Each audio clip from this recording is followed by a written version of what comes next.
তৈরি করছে শুভেন্দু অধিকারী। পুরো বাংলাটাতে আগুন ধরিয়ে দিয়েছে, পুরো বাংলাকে বিশৃঙ্খলা করে দিয়েছে। বাংলায় রোজ হিংসা ছড়াচ্ছে শুভেন্দু অধিকারী, রোজ যাচ্ছে মুসলমানদের বিরুদ্ধে জাতি বিরামের তৈরি করছে, না করে না। আজকে সেই শুভেন্দু অধিকারী, তাকে পাগলা করাতে ভরা দরকার ছিল, তাকে না ভরে তাকে পুলিশ দিয়ে পাহারা দিয়েছে, আর দিন রাত শুধু এর পিছনে লেগেছে। এটা বুঝতে বাকি আছে না নয়?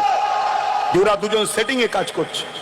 উচিত ছিল তোমার বলা যে আমি দুটো সিট বাড়াবই, একটা হলো ভাঙড়, একটা হলো নন্দীগ্রাম, তাহলে একটু কষ্টটা কম হতো, ঠিক না বেটি? কিন্তু তোমার কি হয়, এটা ওটা তোমার কি হয়? ওটার বেলায় বেজার নেই, এটার বেলায় বেজার।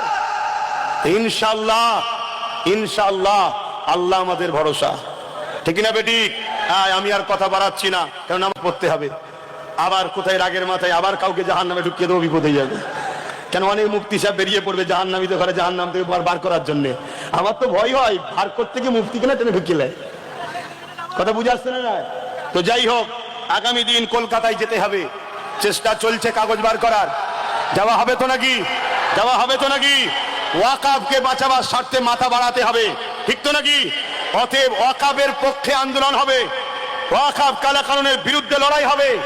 এই জায়গায় কেউ যদি আমাদেরকে রুখতে আসে, এই জায়গায় কেউ যদি আমাদেরকে রুখতে আসে, আমরা সাহাবা হুজুরদের সুন্নত পালন করব। সাহাবাদের সুন্নত জানেন তো নাকি? বদর পড়বেন, উহুদ পড়বেন, খাইবার পড়বেন, সুন্নত ভালোভাবে জেনে নেবেন। আর কথা নয়, আমার আব্বাদের জিজ্ঞেস করছি, মনে কষ্ট পেলেন? আব্বা কোনোকে জিজ্ঞেস করছি, মনে কষ্ট পেয়েছেন? আপনাদের এই বাচ্চা মসজিদের পক্ষে না লড়ছে না বিরুদ্ধে? বাপদের জিজ্ঞেস করছি, বাপদের, আপনাদের এই বাচ্চা মসজিদের পক্ষে লড়াই করছে না বিরুদ্ধে? তাহলে বাপ, মসজিদের পক্ষে লড়তে গিয়ে যদি কারো বিরুদ্ধে বলি, আপনার তো কষ্ট হওয়া উচিত নয়। মনে রাখবেন, গাদ্দার আর মুনাফিককে পানি খাওয়ানো লোক আব্বাস সিদ্দিকী নয়। যদি বলেন কেন? আমি দেখেছি সাপকে পানি খাওয়াতে গেছে, দুধক পানিকে সাপ তাকেই ছোবল মেরেছে। সাপের থেকেও খারাপ হচ্ছে গাদ্দার আর মুনাফিক। এর সুযোগ পেলে তোমাকেই ছোবল মারবে। আজকে সেই প্রমাণ হচ্ছে না, হয়নি?